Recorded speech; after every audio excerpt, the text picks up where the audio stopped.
Now, when we go back to AEW and their low rating of 633,000, what's going on there? Now, I know they didn't load the show up because they had issues. We'll talk about Moxley in a second. He wasn't there. But could the AEW fans starting to get fed up a little with all the WWE guys that they brought in? Like, I'm reading online how people think FTR is boring. I mean, I personally understand where the AEW fans are coming from in terms of what they like. That's what they like. Maybe they like more spot fests. Maybe that audience only wants to see their kind of wrestling. That's their preference. Are you going to turn off the AEW fans with hope of bringing in more casual fans and producing actual wrestling instead of just your spot gymnast fest, whatever you want to call it? I mean, I think the old school mentality is dead in wrestling. I mean, when I read online that FTR is boring, I went, what? How could you say they're boring? They're working good matches. We'll talk about their match later. And that's another thing. AEW is taking their time.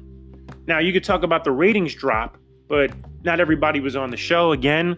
So they're trying at least to build other stars besides the main names we already know. Now, does that come at a sacrifice to the ratings? It could, but at the same time, you say, okay, well, AEW is doing what Paul Heyman wanted to do, but Vince McMahon doesn't. So in order to build stars, we may have to take a couple ratings hits to not just have Cody, Omega, Moxley, Jericho, and others as our faces of the company. We have to get other people up there because keep in mind, when you mention Chris Jericho, he's over the age of 50. How much time does he have left in the ring? So you have to now look forward to other people as you see the Brian Cages of the world, the MJFs, and the Wardlows, and guys that you even, although Jack, I mean, let's be honest, Jack Perry is probably in the mix in that, but then he kind of hasn't been recently, so I don't know what's going on there. But AEW, I think they realize this is not a sprint, it's a marathon.